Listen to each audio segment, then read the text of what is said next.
Bonjour et bienvenue à l'enregistrement du culte pour le 9e dimanche après la Trinité. Aujourd'hui, dans la lecture de l'Ancien Testament, nous allons entendre la demande de Salomon quand il demande la sagesse de Dieu. Aujourd'hui, nous commençons avec l'introïte qui parle de la prière, où nous pouvons demander que Dieu nous donne ce dont nous avons besoin dans cette vie. Éternel, écoute ma prière. Prête l'oreille à mes supplications. Réponds-moi dans ta fidélité, dans ta justice. N'entre pas en jugement avec ton serviteur. Faire ta volonté, mon Dieu, c'est ce que je désire, et ta loi est gravée au fond de mon cœur. J'annonce la justice dans la grande assemblée. Je ne ferme pas mes lèvres, Éternel, tu le sais. Je ne dissimule pas ta justice dans mon cœur. Je proclame ta vérité et ton salut. Je ne cache pas ta bonté et ta fidélité dans la grande assemblée. Toi, Éternel, tu ne me refuseras pas tes compassions. Ta bonté et ta fidélité me garderont toujours. Au nom du Père et du Fils et du Saint-Esprit. Amen. Confessons nos péchés. Dieu Tout-Puissant, Père miséricordieux, je confesse devant toi, moi, pauvre et misérable pécheur, toutes mes iniquités et mes péchés par lesquels je t'ai offensé et mérité ta juste colère et ton châtiment, dans le temps et dans l'éternité. Je m'en repens de tout mon cœur. Je regrette sincèrement de les avoir commis, et je te supplie, par ta grâce infinie, et par les souffrances amères et la mort innocente de ton Fils bien-aimé, Jésus-Christ, mon Seigneur, de m'accorder ta grâce et ta miséricorde. Amen.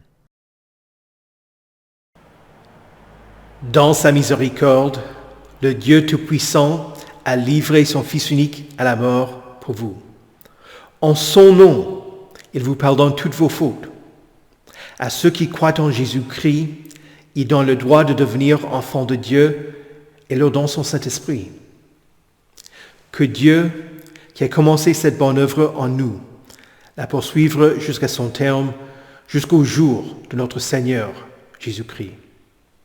Par la foi en Jésus-Christ, je vous annonce la grâce de Dieu, que Jésus est venu afin de te pardonner tous vos péchés. Va en paix. Amen. Prions le Seigneur.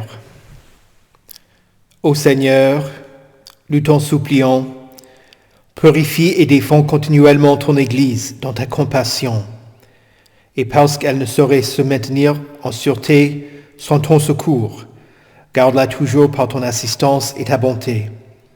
Par Jésus-Christ, ton Fils, notre Seigneur, qui vit et règne avec toi et le Saint-Esprit, un seul Dieu, maintenant et pour les siècles des siècles.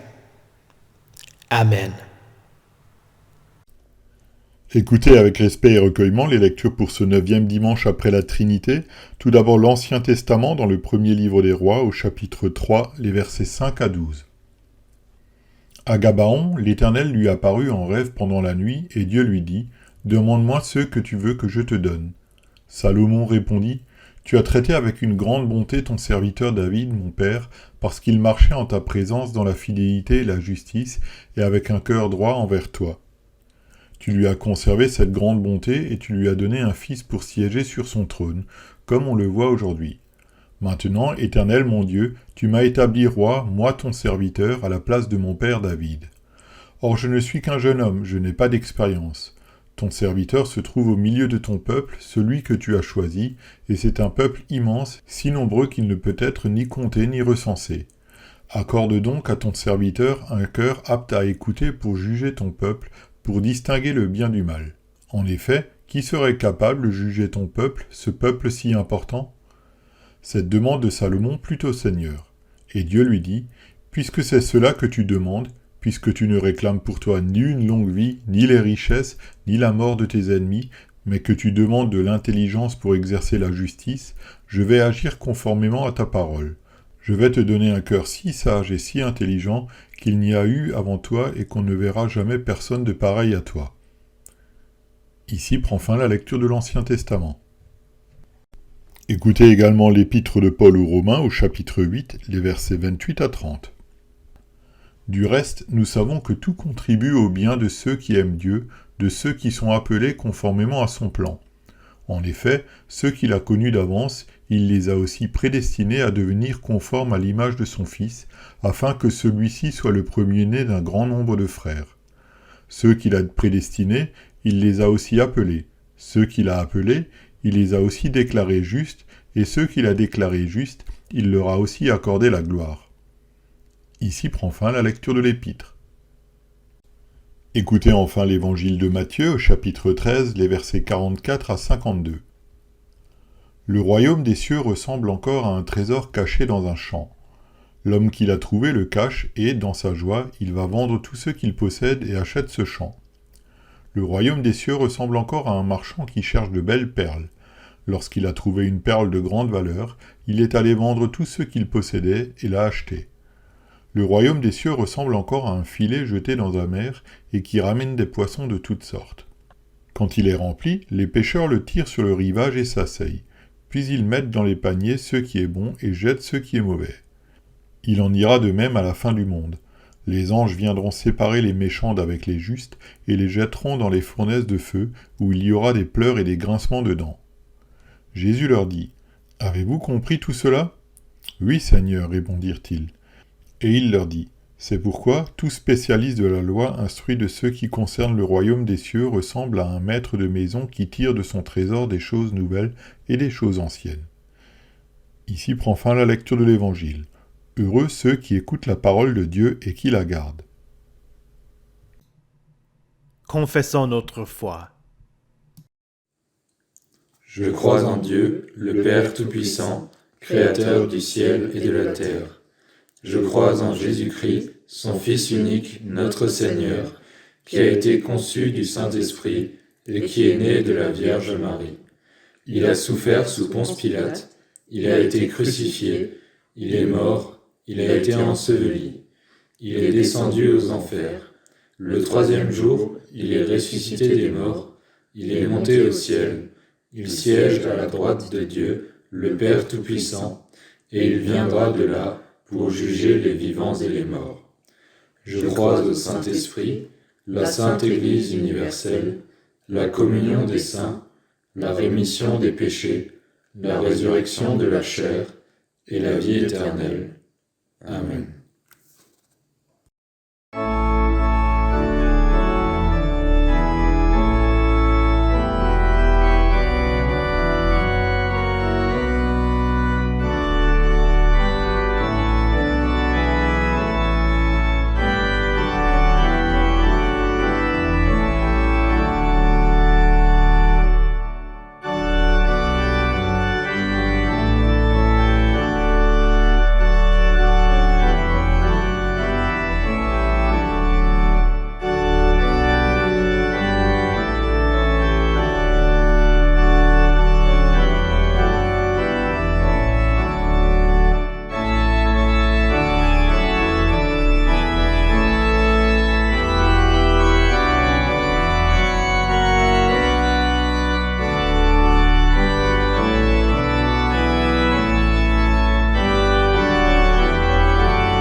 Prions. Reçois favorablement les paroles de ma bouche et les sentiments de mon cœur, ô Éternel, mon rocher et mon libérateur. Amen. Saint de Dieu, précieux et bien-aimé, que la grâce et la paix vous soient données, de la part de Dieu notre Père et de notre Seigneur et Sauveur, Jésus-Christ. Amen. Qu'est-ce que tu veux dans cette vie? Qu'est-ce que tu vas entreprendre? Quelle formation vas-tu suivre? Ce sont les questions souvent posées aux jeunes. Plus on vieillit, plus on a tendance à continuer sur le chemin qui est devant soi. Parce qu'il est difficile de recommencer, à repartir à zéro. Mais peu importe ton âge, il y a des moments où tu fais face à une nouvelle réalité ardue, où tu vois devant toi une tâche colossale. Voilà la situation dans laquelle Salomon s'est trouvé dans notre lecture. Après la mort de son père, il fut intimidé par la responsabilité qui lui avait été confiée, régner sur le peuple de Dieu. Avant d'étudier le texte, permettez-moi de vous résumer le début du premier livre des rois.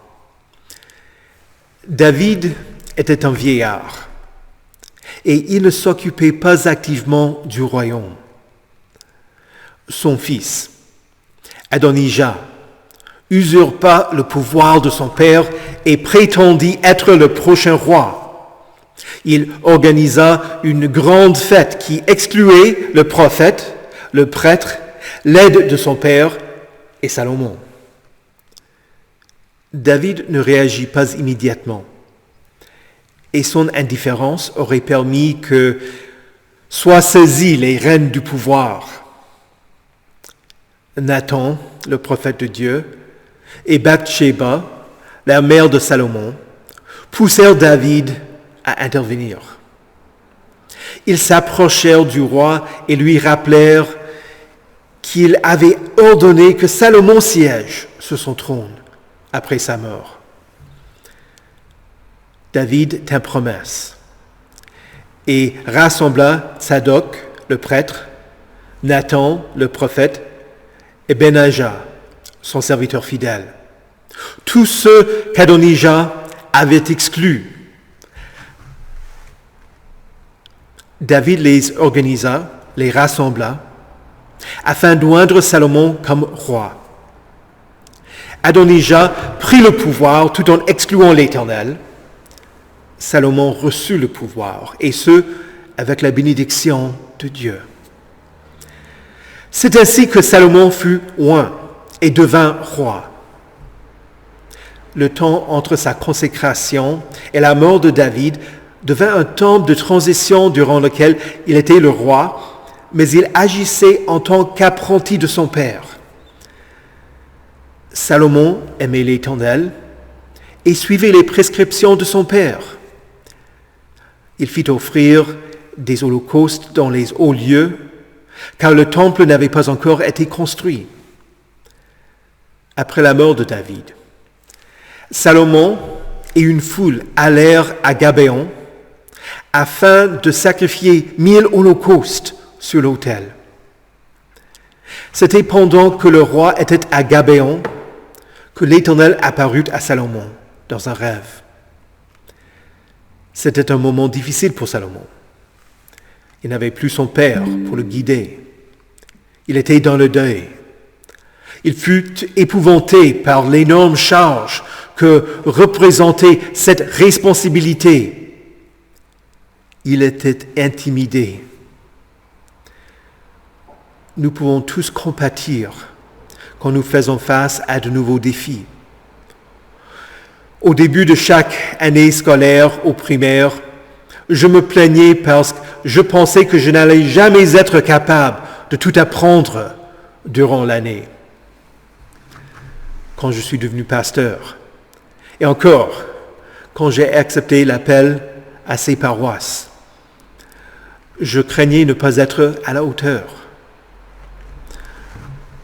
Beaucoup de personnes sont inquiètes quand elles entrent dans un nouveau stade de leur vie, quand elles se marient ou quand elles apprennent qu'elles sont parents d'un enfant qui va naître. Mais nous ne sommes pas seuls. Quant à Salomon, il n'était pas seul. Il avait toujours sa confiance en l'Éternel. Dieu était toujours le vrai roi du peuple. Et Dieu allait le conduire. C'est ainsi que l'Éternel apparut à Salomon dans un rêve et lui dit, « Demande-moi ce que tu veux que je te donne. » Salomon savait que l'Éternel lui avait donné la charge du peuple. Il reconnaissait son manque d'expérience, mais son ardent désir était d'être fidèle. C'est pourquoi Salomon demanda que Dieu lui donne de la sagesse, pas pour lui-même, mais pour le bien-être du royaume. Il dit, « Accorde donc à ton serviteur un cœur apte à écouter, pour juger ton peuple, pour distinguer le bien du mal. » Il voulait écouter, penser, évaluer, ressentir et décider avec justice. Il voulait distinguer le bien du mal pour être un juste juge. Chers chrétiens, Salomon te sert d'exemple. Ne t'attends pas à ce que Dieu se révèle à toi dans un rêve quand tu te trouves au début d'un nouveau stade de ta vie. Non. Mais quand tu entreprends une nouvelle charge, fais appel à Dieu. Il est à l'écoute. En méditant la prière de Salomon, le verset qui m'est venu à l'esprit est Matthieu chapitre 6, le verset 33. Jésus dit, « Recherchez d'abord le royaume et la justice de Dieu, et tout cela vous sera donné en plus. » La chose la plus importante pour toi, c'est le royaume et la justice de Dieu, pour que vous soyez justifiés. C'était ce que Salomon cherchait en tant que roi du peuple d'Israël. Et c'est ce que Dieu lui donna. Il y a des choses que Dieu promet. Et si tu demandes ces choses, il t'exaucera. Si tu pries pour le royaume de Dieu, Dieu viendra auprès de toi avec sa parole. Il te fera entrer dans son royaume de grâce. Si tu fais appel à lui pour la justice, Dieu est parfaitement juste et c'est ce qu'il veut pour toi. Jésus, à la fin de la parabole du juge injuste, dit, « Dieu ne fera-t-il pas justice à ceux qu'il a choisis et qui crient à lui jour et nuit? » Dieu promet la délivrance. Dans le psaume 50, le verset 15, il dit, « Fais appel à moi quand tu es dans la détresse. Je te délivrerai et tu m'honoreras. » Dans le sermon sur la montagne, Jésus dit, « Demandez et l'on vous donnera. Cherchez et vous trouverez. Frappez et l'on vous ouvrira. En effet, toute personne qui demande reçoit. Celui qui cherche trouve.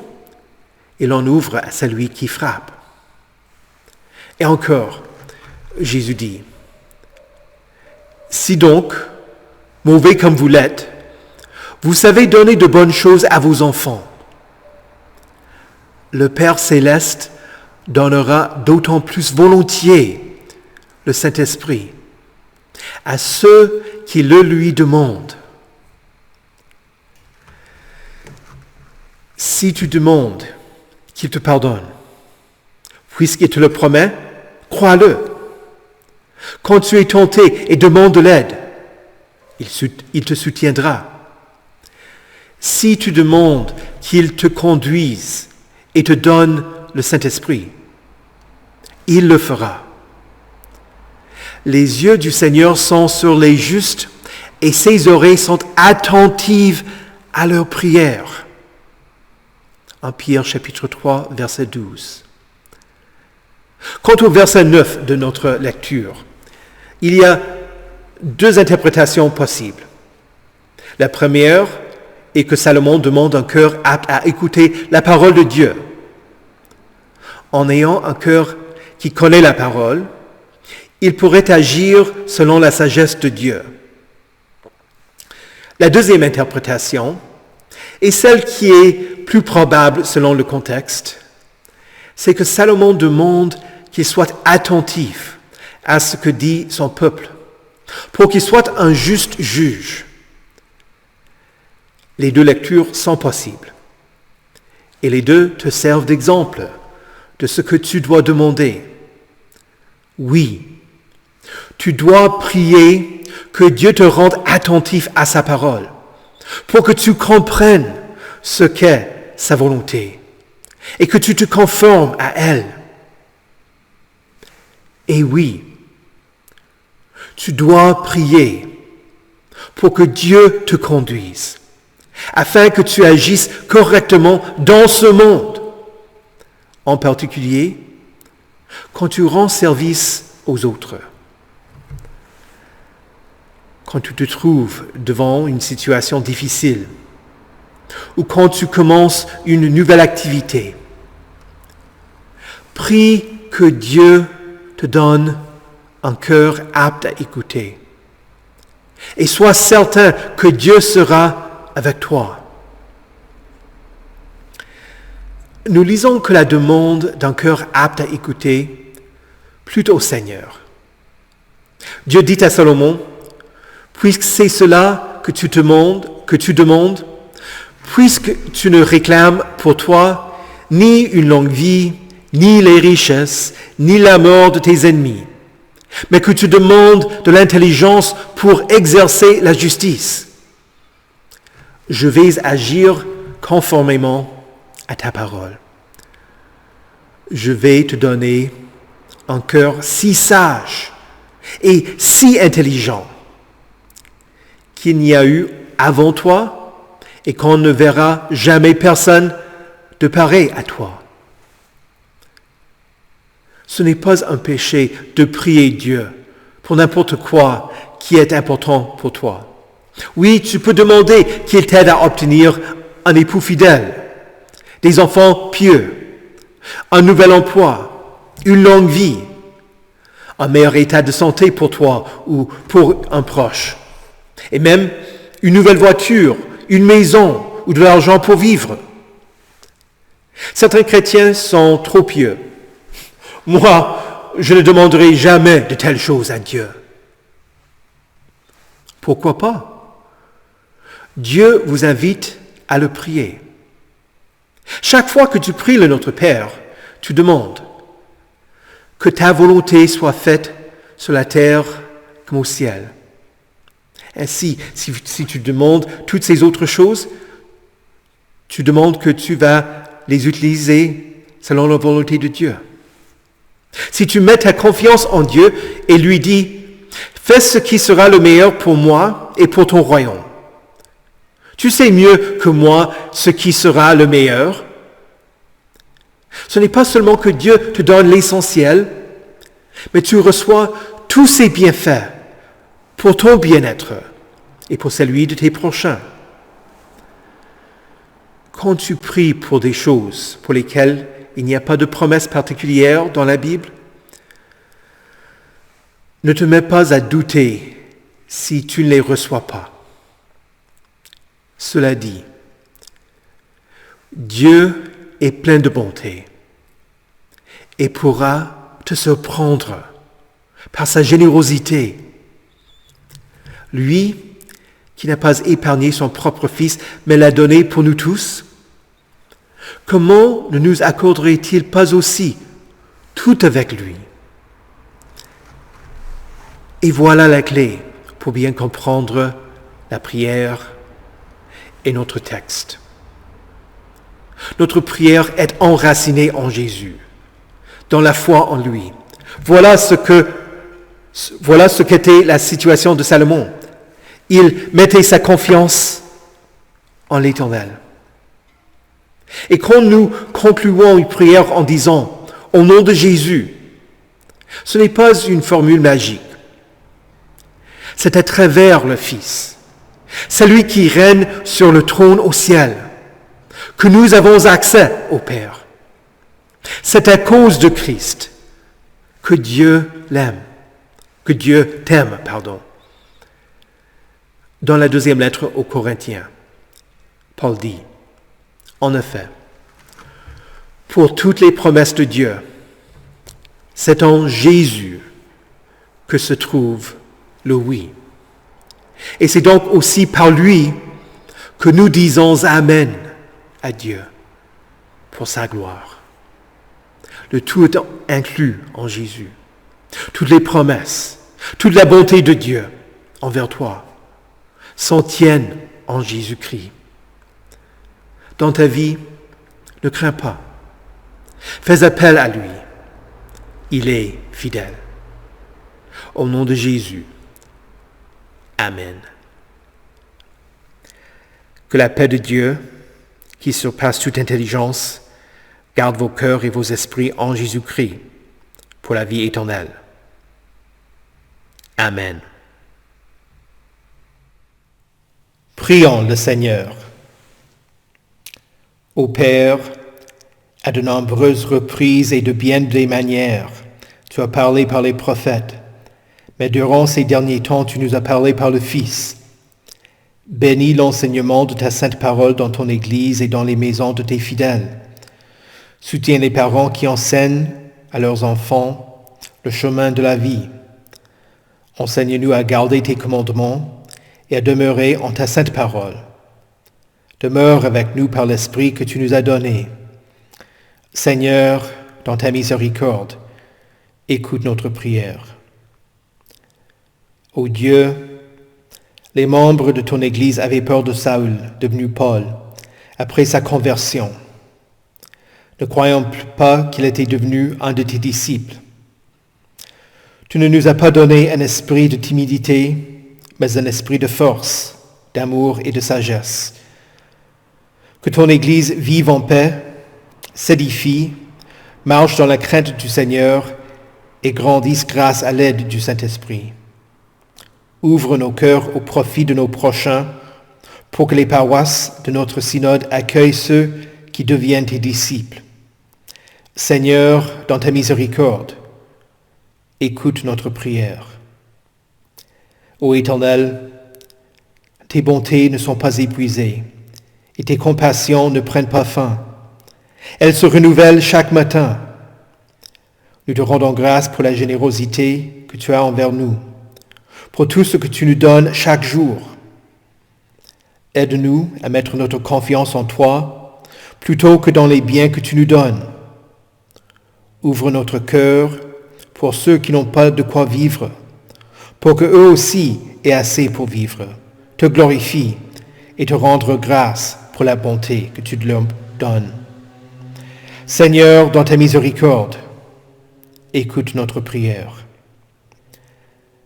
Ô source de la vie, nous te louons pour ta création merveilleuse. Bénis ceux qui travaillent aux champs et dans leurs potagers ou leurs vergers et dans leur temps favorable. Accorde-nous d'avoir tous part aux fruits de la terre et de proclamer ta grande bonté. Seigneur, dans ta miséricorde, écoute notre prière. Ô Dieu de miséricorde, tu n'es pas indifférent à notre égard. Aie pitié de nous quand nous faisons face aux difficultés de cette vie. Nous prions pour les malades, pour les faibles, pour les personnes fragiles et pour les déprimés. Sois avec ceux qui soignent les malades. Seigneur, dans ta miséricorde, écoute notre prière. Ô Dieu notre Créateur, nous te rendons grâce pour le don de la musique et pour les musiciens qui ont écrit de beaux cantiques qui enseignent ta foi. Dirige les compositeurs et ceux qui écrivent des cantiques inspirés par ta sainte parole, pour que nous chantions tes bontés et nous te louions avec nos voix. Seigneur, dans ta miséricorde, écoute notre prière. Dieu de paix, cet anniversaire de la guerre de 1870, où nous considérons ceux qui sont morts lors des conflits aux environs de Wörth, nous te prions de mettre dans nos cœurs le désir de vivre paisiblement et de soutenir ceux qui subissent les effets de la guerre ailleurs dans le monde. En particulier, nous te prions pour les Ukrainiens qui ont été déplacés et qui se sont réfugiés, en espérant pouvoir rentrer et être réunis avec leurs proches, ainsi que ceux qui y sont restés et ceux qui défendent leur patrie. Seigneur, dans ta miséricorde, écoute notre prière. Exauce-nous par ta grâce qui vient à nous à travers Jésus-Christ, qui nous a enseigné à prier. Notre Père, qui es aux cieux, que ton nom soit sanctifié, que ton règne vienne, que ta volonté soit faite sur la terre comme au ciel. Donne-nous aujourd'hui notre pain de ce jour. Pardonne-nous nos offenses, comme nous pardonnons aussi à ceux qui nous ont offensés. Et ne nous laisse pas entrer en tentation, mais délivre-nous du mal, car c'est à toi qu'appartiennent le règne, la puissance et la gloire, au siècle des siècles. Amen. Reçois avec joie et avec action de grâce la bénédiction de l'Éternel. Que le Seigneur te bénisse et te garde. Que le Seigneur fasse luire sa face sur toi et qu'il t'accorde sa grâce. Que le Seigneur tourne son visage vers toi et qu'il te donne sa paix. Amen.